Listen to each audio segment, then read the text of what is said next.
it's real easy to get on social media and say, look at how much they're doing, look how much they're doing. But I really had to put it into perspective of, my wife and I have chosen a certain lifestyle, and that's what's important to us. And be okay with the time that I have, and just choose what you can do now. Do it, try to do it well. And then as I get more time, then I can implement other things. And so I would say that would be the biggest thing, is just realize it's a process and be okay with where you are in the process and enjoy the process. Honestly, I've enjoyed every step of this. And I think part of that has been because I've been able to do it in a lot less stressful way by backing off slowly. I've been able to enjoy growing the business and learning about the business side of a cash practice, especially. And so I've enjoyed that. And I would hope that most people can enjoy their business. Otherwise, what's the point in going through all that? Welcome.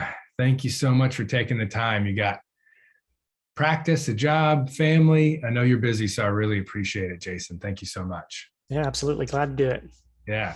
So as usual, why don't you just start out by introducing yourself and what got you into your profession and brought you to the point of starting your own practice. Okay. So my name is Jason Racca. I'm in the Fort Worth area. I get asked that. I'm sure every therapist gets asked that question, what got you into therapy? But I tell people it's not a very exciting story for me. I never had therapy on myself. Therapy didn't help me walk again or anything like that. It was just one of those deals where I was in high school my junior year and just started thinking, what do I want to do with my life? And at the time it was something with athletics and something in the medical field. And so in my head, that's what physical therapy was. So that's what got me researching physical therapy. Liked what I was researching, liked what I was reading. Didn't really look back after that. I did end up having a small stint to physical therapy once I was in college, but I didn't learn until later that it was really not great PT. But that's okay. I was already on my way there. And then I went into PT school thinking, honestly, I wanted to do cardiopulmonary PT. I was coming out of a cardiac rehab internship. But in PT school, I was exposed to manual therapy as an option, and it just made a whole lot of sense to me, and really didn't look back after that. So. Right on. So you came out and immediately were wanting to go. At that point, you changed your mind. You said, I want to be a manual therapist. Okay. Yeah. And when did you graduate from PT school? 2007. Okay. So you've been at it for a little while now, and kind of walk us through the process, or through your kind of career from that point, and what brought you to starting your own practice. Yeah. So, I was exposed to manual therapy, and specifically a style through the Institute of Physical Art. And so that led me to do rotations at the Institute of Physical Art's main clinic up in Steamboat Springs, Colorado. So I spent 3 months up there as a rotation, and really got to see them treat things that I really, as a therapist, I would have thought PTs don't address that. That's not anything that we ever really deal with. And so I really saw the potential for PT. So continued to go through their curriculum, went through their certification process. So got certified through the Institute in 2010.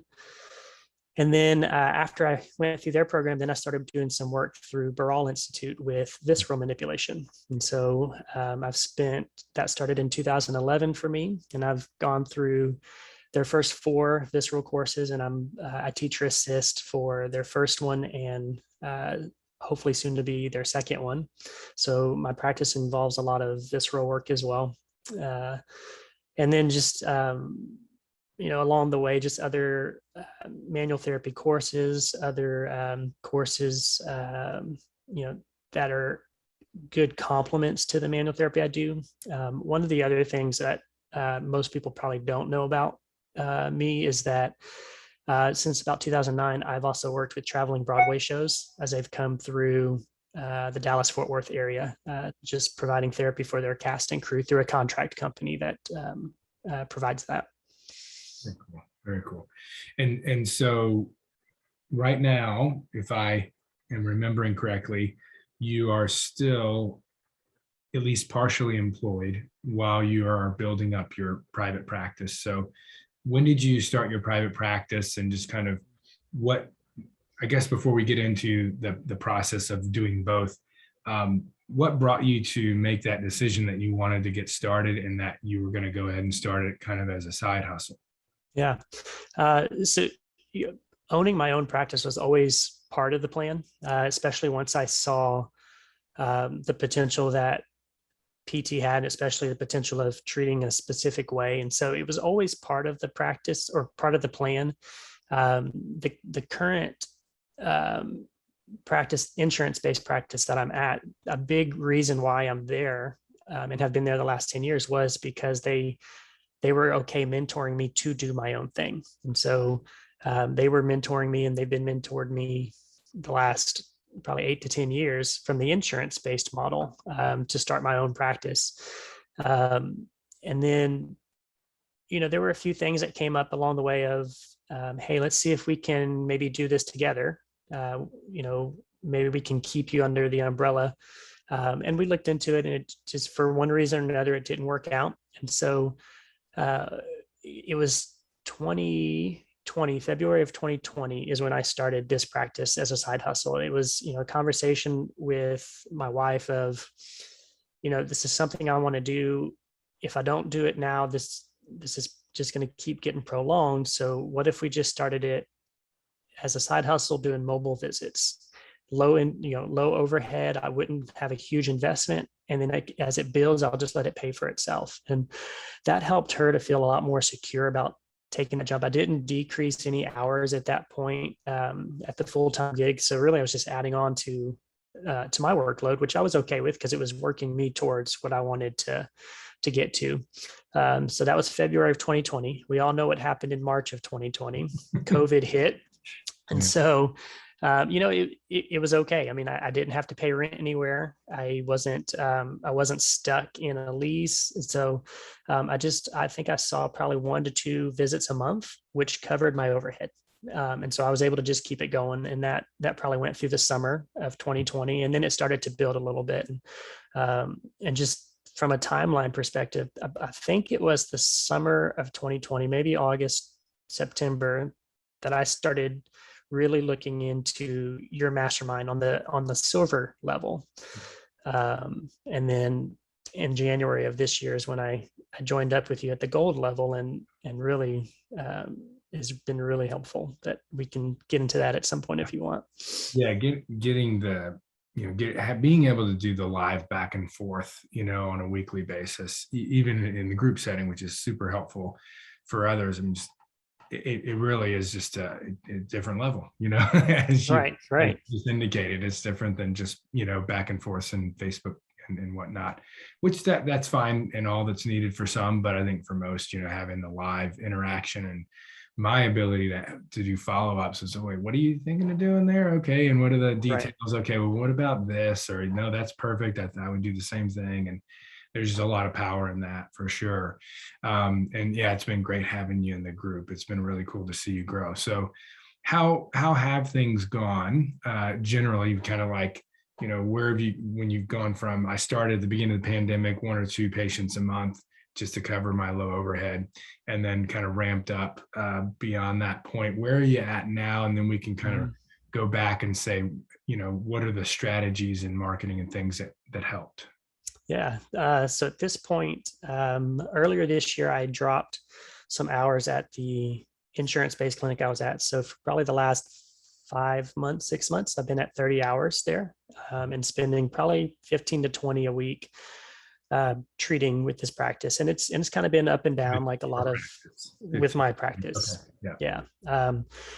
And so that's where I'm at right now. Is I'm at 30 hours at the insurance-based clinic and about 15 to 20 with my clinic. But I just earlier this week had a lunch conversation with the owner of the insurance-based practice. And the plan is starting January 1, I'll go down to part-time with them. So I'll start down at 25 hours and just increase the time that I can spend doing my cash-based practice, and I'll just let it build. And it's been a good working relationship between that insurance practice and ownership and what I'm doing. And they've really allowed me to be able to back down nicely without really any conflict. Yeah, I mean, that sounds like a uniquely wonderful, Mhm. side hustle kind of arrangement. Not everyone out there is going to find that with current employment, but Right. you knowing, so if I heard you correctly, kind of knowing that you ultimately would want to have your own practice, when you started with them, you told them from the beginning, I would like to start my own practice, and so just kind of having that from the beginning Mhm. established is probably a big part of why this has gone so well. Um, Right.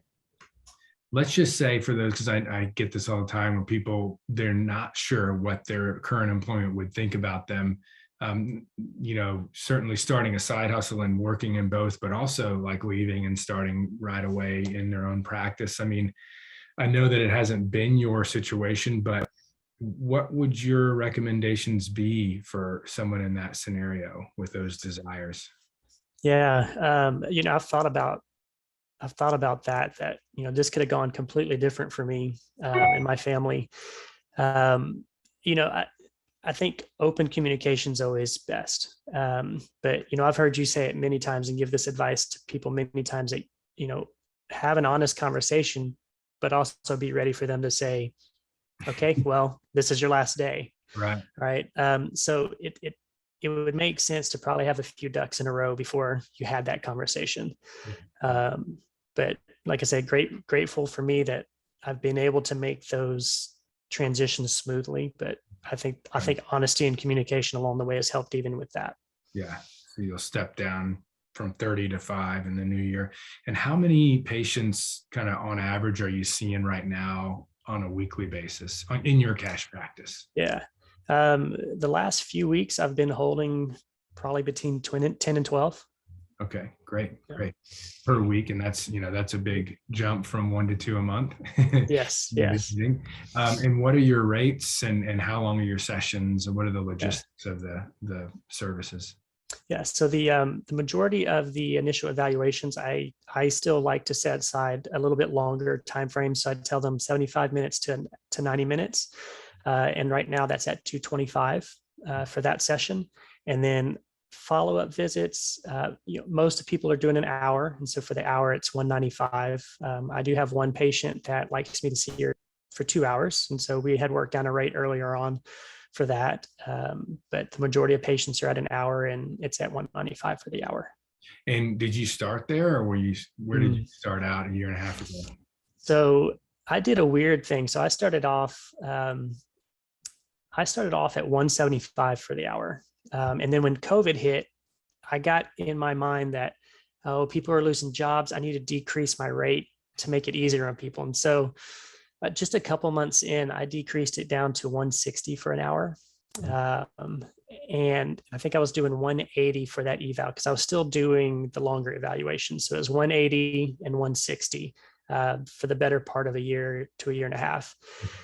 And then I think it's been about 4 or 5 months that I increased the rates from the 180, 160 to the 225, 195. And that was, of course, based off of conversations and learning from the mastermind group with you and the rest of the group. Yeah, we've got a great masterclass on not just raising rates, but really it's like uh, the psychology of pricing and Yeah. how to optimize your pricing in order to optimize your profits. And I don't know the exact URL, but if people are interested, you can go to drjarod.com and then find where it says masterclass or masterclass series, and it's one of those in there. So curious, and I'm sure others are too, when you went from 180 and 160 to 225, 195, did that affect your overall numbers or amounts of yeses in one direction or another?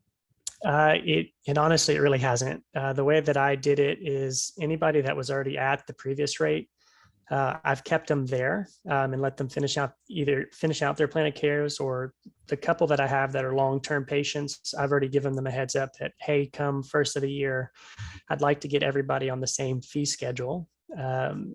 And then they've all been okay with that. Honestly, I haven't had a whole lot of no's, period. And partly I think that's just it's a lot of word of mouth referrals, and so they already know coming in that this, like I had a conversation the other day with a guy, and it's, we went through the whole spiel of what he needed, what he was dealing with. And I said, okay, I said, you know, this is the way the business is set up. And he goes, yeah, my friend already told me about it. I'm good with that. Like, that's the best kind of conversation. I mean, Yeah, like, it's nice. that took it off the table. So I've had a lot of those where they've known coming in. So that's been very helpful. Yeah. But you say, like, in general, you haven't gotten, like, you mean like through the life of your practice, not just since raising rates, but you just haven't gotten a lot of no's from those who have reached out and shown interest. Right. So do you think that that's almost all because the majority of people calling are word of mouth referrals, or are there other tactics or things that you say, or the way you structure the conversation, or multiple consults? Like, what do you think, other than word of mouth and them coming in, maybe, already knowing in some cases that you're cash pay, what else has been a part of, getting mostly yeses? I've worked hard at the having that conversation, how you phrase it. Before I had started my cash practice, you and I have never talked about this. I think I had been listening to your podcast. How long have you been doing it? Have you been doing it since like 2011, 2012? Not quite that far back, Okay. but Okay. I don't know, it's 14, 15, Okay. something like that. Yeah. It was pretty early on. I remember listening because I remember telling people, yeah, there's this guy in Austin that's doing a cash-based practice. And I would listen to a few here and there.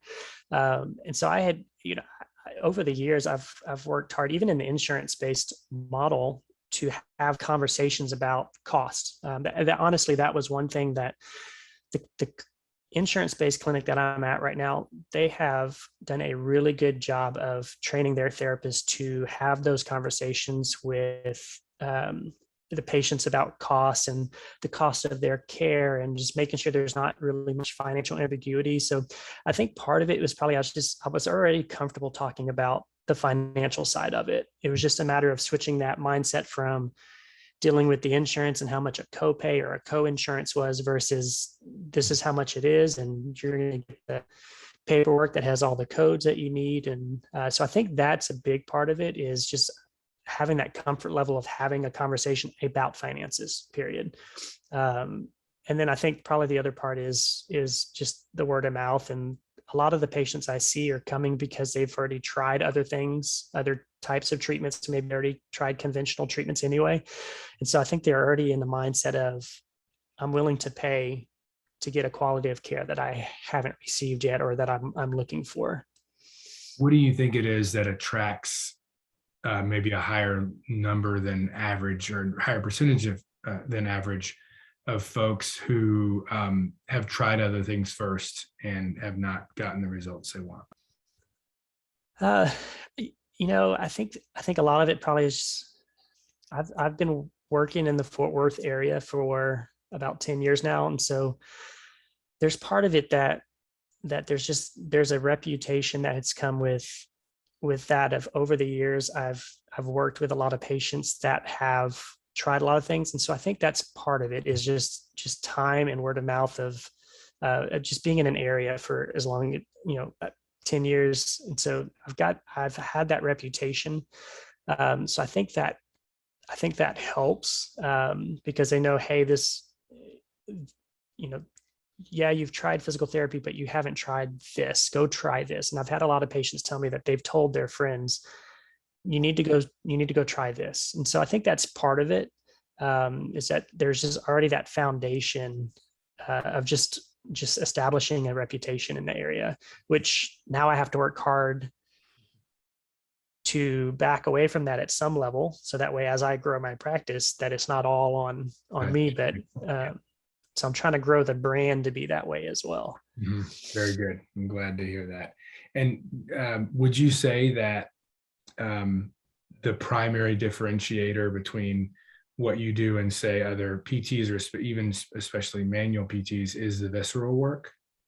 That's what I usually will talk up to people. I mean, I think the IPA style of manual therapy is definitely different, and that's honestly, that's the underlying foundation of how I treat. And then I integrate everything else into that.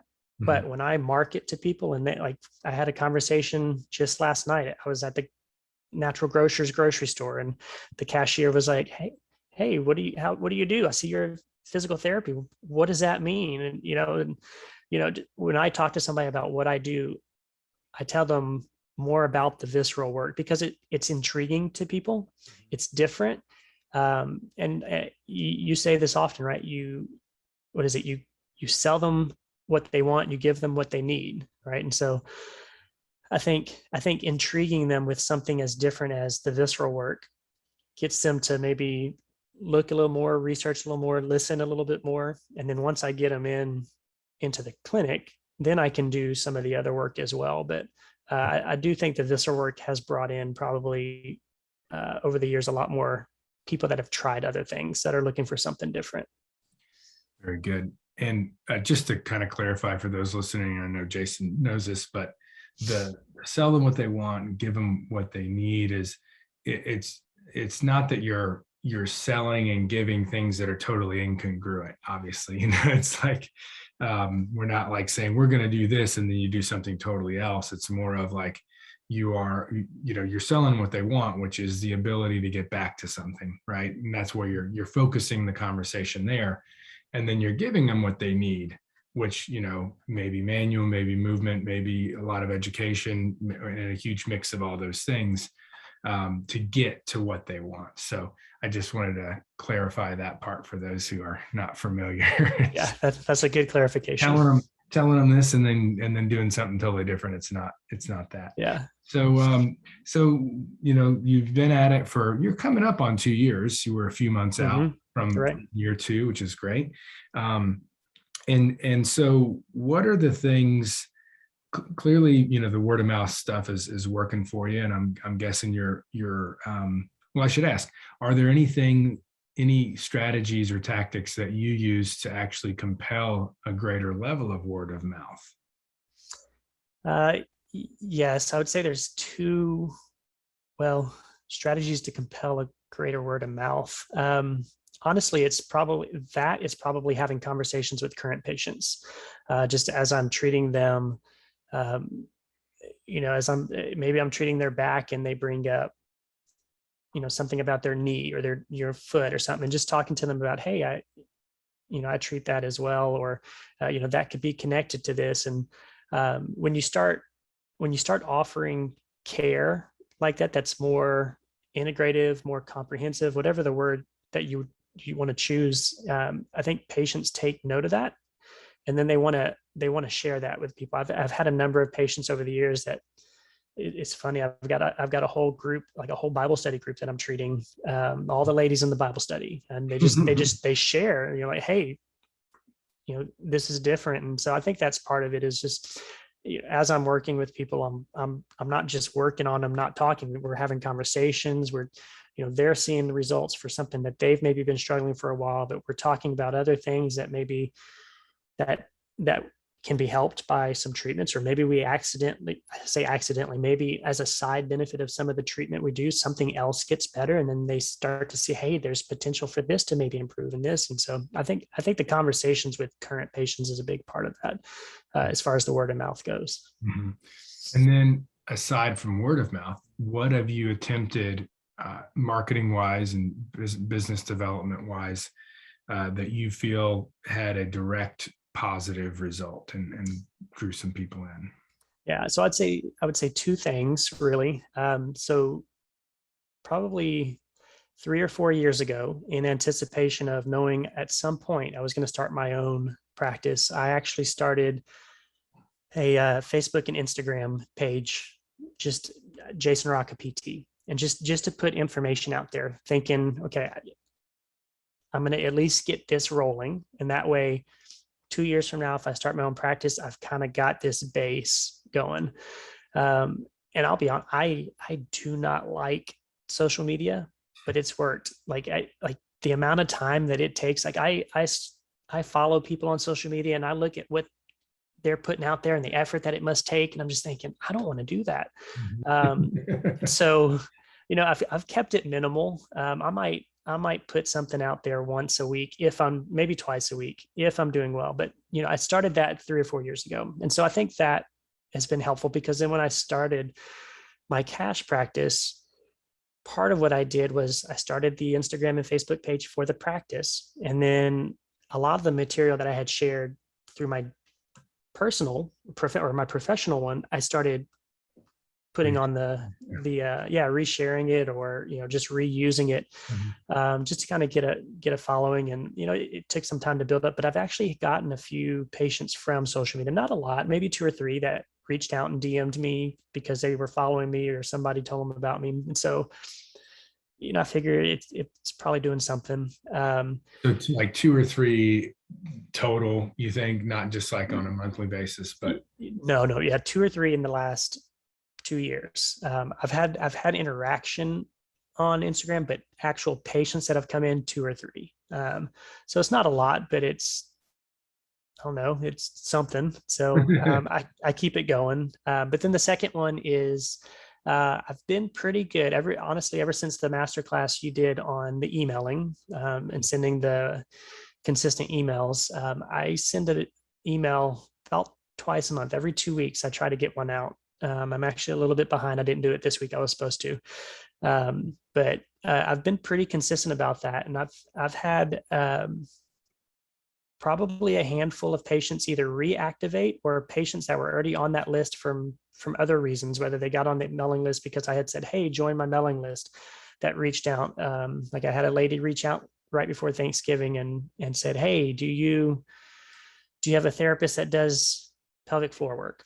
And so I reached out to her and you talked. And so she said, okay, I'll reach back out to you after the holidays. And so the emailing has come through enough times that it's worth continuing for me to do. But I think the email and the social media have been 2 big things, and I'm not doing them well, and I'm not doing them as consistent as I could either. And so I think that's one of the things I'm excited about as I go part-time at this insurance-based clinic I'm at and have more time to work on my cash practice. There's more things that I'd like to start to incorporate or spend more time on, and hopefully see fruit from those. Yeah.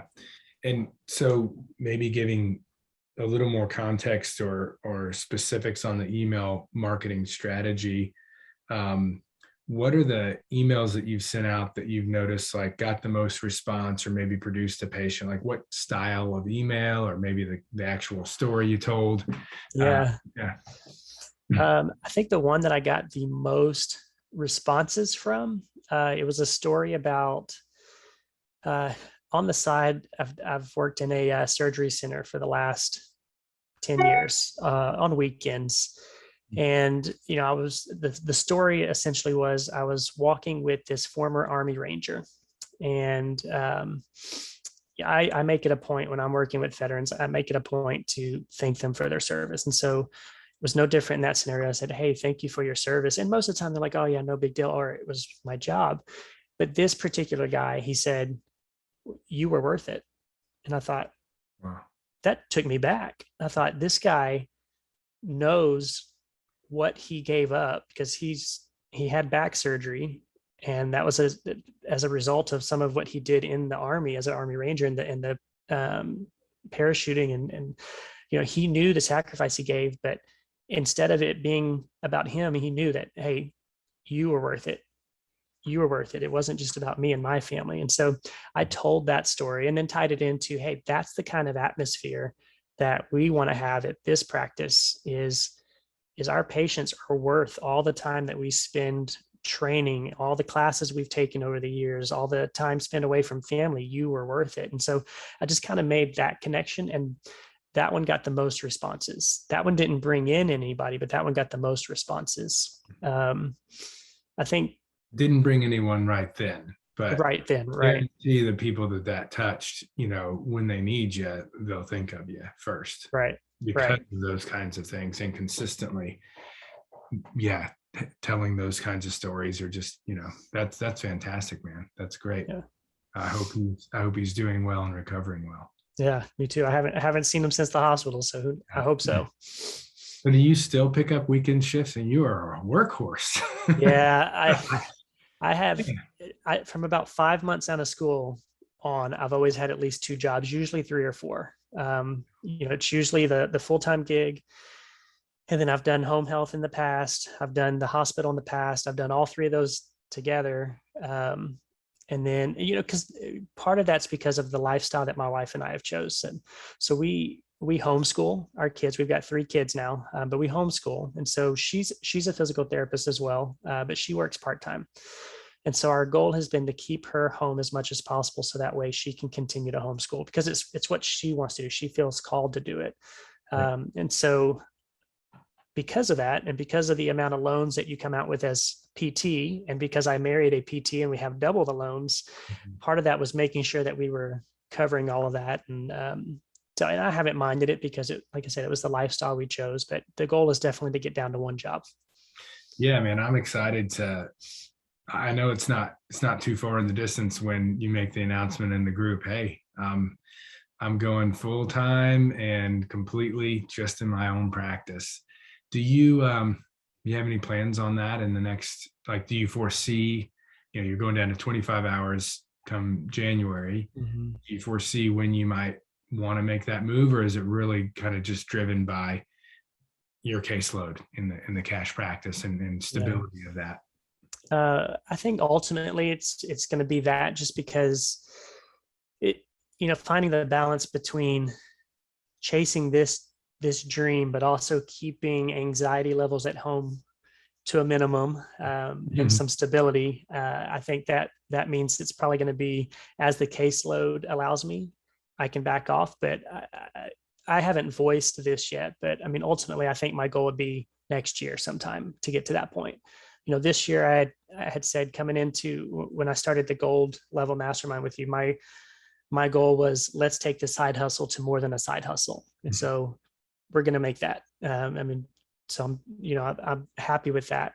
And so next year, I think, ultimately that would be great to get it completely full time. But even if I got down to where I was doing it 3 to 4 complete days a week, I'd be happy with that. Okay, very good. So the stability is clearly an important factor there. I'd love to kind of circle back to something we already touched on, because it sounds like you have a natural talent, and yeah, you've had a lot of experience in having financial conversations, even in insurance-based practice. But clearly, like when you're talking about co-pays and that kind of thing versus $225 for the first visit, there's a difference there. And so I'd love if you could share with the listeners any other factors or scripts or anything that you have felt were really something you find yourself using in every conversation, because it really works to help them make the decision to get the best care they can get. Yeah. I honestly, I don't think there's anything specific I say every time. I do think part of it is when I am having conversations, the financial side is not the first thing I'm talking about with them. And most of the time they're not asking. Usually I'll get maybe an email or a phone call, and I'll take the call and I'll, say, hey, tell me about what you're dealing with, what's going on, what's it keeping you from doing? And they're more than happy usually to share. And so, we'll talk. I mean, usually it's 15 to 20 minutes. Honestly, the other day I was on the phone for an hour and a half with somebody. But that one's going to probably pay off because of the referral source. And I was happy to do it, but most of the time they're 15 to 20 minutes. And in that 15 to 20 minutes, most of it is talking about, what's going on, how they got to where they're getting. And honestly, I think for most people, that's the first time somebody's probably listened to them and listened to their story. And then at the end, then I'd say, assuming that I think I can help them. And in all honesty, I tell people, anybody that comes to that door, I think there's something I'm going to be able to help them with, whether it relates to what they're coming for or not, that we have to decide. But there's something that we can offer to everybody that's going to walk through that door to be better than where they are now. And so usually towards the end of the conversation, that'll look like, hey, I work with this all the time. I think I can really do some good with you. what do you think about coming in and let's get a closer look and we can start working through this. And most of the time they're like, yeah, I'd like that. Then if it hasn't come up, I'll say, well, do you have any other questions?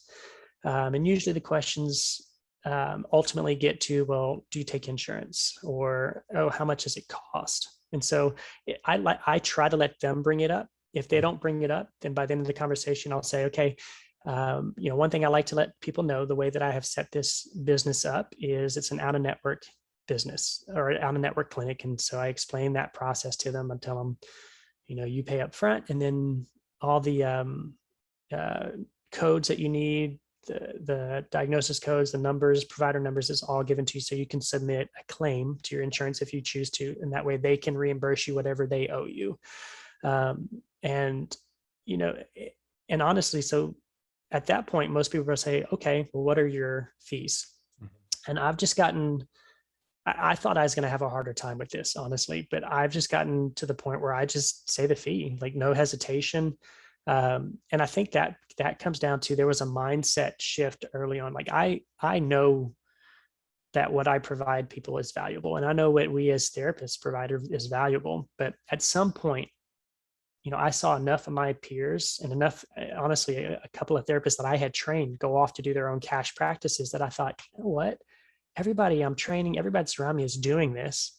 Why have I not done it? I know what I'm doing is valuable. And so I had already shifted into that mindset of, this is worth every penny and probably more of what I'm about to tell them the cost is. And so I just tell them, the first visit, 75 minutes to 90 minutes. I like to spend longer time with you, so that way I can hear about what's going on, get a really good understanding of what's going on, how you got there, and then have a good amount of time to start treating and start helping this. So that longer visit is $225. Follow-up visits, most people choose an hour, and that's $195 per hour. And then I just leave it there. And honestly, that's honestly, it's worked. I haven't had anybody say, wow, $225, or well, do you have any options or any other options? So I mean, I consider myself fortunate, because I've heard the stories of cash practices. I mean, even in the group, I've heard the stories of therapists having to have that conversation and kind of circle around and talk around it. So I know that that's been a blessing for me. Yeah, for sure. I mean, yeah, definitely. If you get really good at it, you have less of that. You have less pushback, less, less people that ask for other options, or, don't say yes.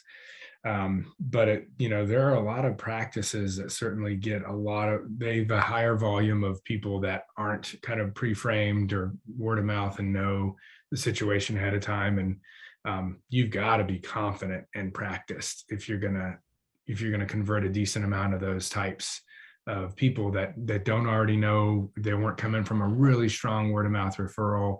Like we get a lot of people in through Facebook now, Facebook ads. And, it's just a different world. Speaking with, I still, occasionally we'll take some of those calls or outgoing calls, and it's different. You got to up your game. And so it sounds like you're doing a great job of that. One of the things that you mentioned that I don't do, but I liked when I heard it, is if they hadn't brought it up, you'll ask, do you have any questions, and see if they ask. Mm-hmm. Whereas like, for me, I definitely want to answer all their questions before we get off, but I don't think I've used that to see and compel them to bring it up. So that's a neat tactic. I think that sounds cool. Might have to try that next time. We're still doing one thing I learned a long time ago is, and you'll learn this too, as you eventually hand the phones off to someone else, mm-hmm. is training the initial phone call and the incoming leads and prospective patients, training that with whoever's answering the phone should not stop ever. Like even when they get really, really good at it, it should still be like, okay, at least quarterly, we're going to choose 2 or 3 incoming calls that we know are, recorded from prospective patients. And we're going to go through them, because there's always little things that can be tweaked. And and I might have to like say, try the do you have any questions Yeah. tactic. So yeah, so keep that in mind as you grow Yeah. and eventually hand off the phone. With 3 kids and all these jobs, it's something that would probably be really a relief for you. But at the same time too, it's there's certain things that receptionists can get great at, but they're not going to be clinicians unless you've somehow hired a clinician there and they're manning the Mhm. phone as well. They're not going to be able to speak to what you do or respond to the symptoms that are being described in the same way as a clinician. Um, and that's why we usually have that stepping stone of, if Gretchen's had the phone call first, then she's often setting up the free consult with the therapist or a free phone call with the therapist before they're actually being asked to pay for an initial evaluation. Because I think that connection with the therapist or with the clinician via phone or in person, that short consult, it's an important stepping stone, especially if you're in the realm of $200+ Mhm. for that first visit. It's hard. It's not impossible. It happens every day, but it is a bigger jump when it's just a short phone call with a receptionist, a non-clinician, and then the next step is going to be an over $200 price tag. So you'll need, as you move in that direction, you're probably going to need to have that protocol of, unless they're like rearing to go and I don't care how much it costs, let's do this, I want treatment like as soon as possible, that you'll want to insert your own phone call touch point, in-person thing for you and your clinical staff before stepping into that. So just something to keep in your back pocket. Yeah, that's a good Moving point. forward. So yeah, I mean, as you've kind of gone through this process, I'd love to know, were there things that maybe you tried or attempted, to attract patients, or maybe packages, or to upsell, new services, anything along the way through this last, just under 2 years that hadn't worked out the way you expected, or maybe a lesson learned that you could pass on? Yeah, I did try packages early on, and I had a few takers, which was nice early on to get that cash flow. Mhm. But I found myself, uh, like even lately, there was a returning patient that had bought a package of 6 a year and a half ago, and she had about 2 left. And so I found myself thinking, I know I've gotten paid for this visit, but one, it was at a lower rate at the time. Mhm. 2, now that I'm starting to fill up more, I've got patients coming in that I'm not going to get paid for, even though I've already gotten the payment. It's just I'm not getting that payment now. And so Mhm. I personally just like to have the money coming in as I see them versus having it up front in the package. And so I really stopped emphasizing those pretty quickly. Um, I still have nope. I think everybody's used up their package visit, so I think I'm good now.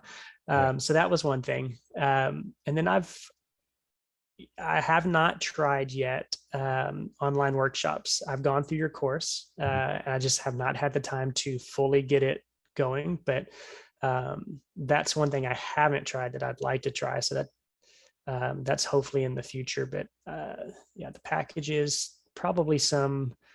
I did, on the email front, I did try emails that were not story based early on, more the newsletter type. I had broken it down, like I was going to give them, here's a little bit of anatomy tidbit, here's a little research article, here's a case study, and I think there were a couple people that enjoyed that, but I didn't get as many responses on those, and they were much more time intensive for me to do it, and I just couldn't keep that up. So I really kind of moved away from that. So I think that'd probably be the other one I've changed to be really just more story based, because most of the time I can knock those out in 15-20 minutes if I know what I want to write about. Yeah. And that's, once you get in the habit of those, they can be done pretty quickly, comparatively. And for those interested in more detail on what we're talking about, there's actually a great podcast interview with Dave D. And you might just search on this podcast, that I can't remember the number the number of the episode, but we can link it in the show notes. And then we also obviously have a masterclass, a deep dive on that step by step with examples and done for you templates and all that good stuff. You can find at the website. So, well, Jason, what's the thing or the things that we haven't talked about that you would pass on, to anyone who's either thinking of starting their own practice, cash-based practice, whether full-time right away or side hustle? Any other advice, or whether it's strategies or just mindset stuff that you'd like to pass on? Yeah, I think for me, the thing that I've had to learn to do the most is to be okay with the process. Know that it's a process. I've always been the kind of guy that, my mentors, I knew that it took them 10, 15, 40 years to get to where they are. And so I was okay starting with the basics, knowing that get good at the basics and then you can add on and eventually you'll get there, but knowing that it was a process and not feeling like I had to be there right away. And it's been the same with this, because it's real easy to, look on social media, a lot of these cash, because there's a lot of cash practices popping up, a lot of small practices popping up. And it's real easy to get on social media and say, look at how much they're doing, look how much they're doing. But I really had to put it into perspective of, like, my wife and I have chosen a certain lifestyle, and that's what's important to us. And be okay with the time that I have and just choose what you can do now, do it, try to do it well. And then as I get more time, then I can implement other things. And so I would say that would be the biggest thing, is just realize it's a process and be okay with where you are in the process and enjoy the process. Honestly, I've enjoyed every step of this. And I think part of that has been because I've been able to do it in a lot less stressful way by backing off slowly. I've been able to enjoy growing the business and learning about the business side of a cash practice, especially. And so I've enjoyed that. And I would hope that most people can enjoy their business. Otherwise, what's the point in going through all that? That is sage wisdom. And I think you've gone about it in a beautiful way. Just recognizing, like, this is, I'm not going to do this in a way that's going to stress us out, in a big way. And that's super smart, because, I have people join the mastermind all the time, or just students and audience members that reach out and they're like, I got to make a profit, and, I got to make this happen in like 2 or 3 months. And yeah, there are some practices that for various reasons and factors, they're really busy in a couple months, and they're already looking for their first hire. And there are some that 3 years into it, they're still got a yo-yo schedule. Right. And to know kind of where you're coming at and the type of journey that you want to take, and make sure that you have made the moves that make that possible and that you can enjoy it along the way, I think is really brilliant. I'd say hats off, because quite honestly, not a lot of people do it that way. Plenty of people do side hustles, but I think that still there's this like big pressure of how I need to get this going, yesterday. And to be able to kind of take your time with it and enjoy the process is not something you always see. So well done. And and it's just been an honor to be a part of this journey with you. So thank you for that. Yeah, no, I appreciate you and the part you've played. Yeah, absolutely. All right. Well, I think that's great parting wisdom. It's not something that you hear a lot, when I ask people that. So you guys soak that up and really try to figure out how to do this your way and in a way that you're going to be able to enjoy it and not just like freak out if you have a half empty schedule or something like that. So, yeah. All right. Well, thank you so much, Jason. Really appreciate it. It's been great spend this time with you, and we'll see you in the next coaching call next week. That sounds good. Thanks, Jarod. Thanks for listening to this episode of the Cash-Based Practice Podcast. If you liked what you heard here today, we have some extremely important things we want to send you. First, a quick start guide to cash-based physical therapy and Medicare. This free ebook will provide the primary rules and regulations surrounding this confusing but important topic. Secondly, we want to share with you the 5 characteristics common to all successful cash-based practices. Find out the vital things Jarod has learned from years of interviewing cash practice owners and running his own successful cash practice. As one of our listeners, we want to give you all this information absolutely free. You can get it right now by going to drjarodcarter.com/success. Again, that's drjarodcarter.com/success. Go there now to get your copies, and we'll see you next time.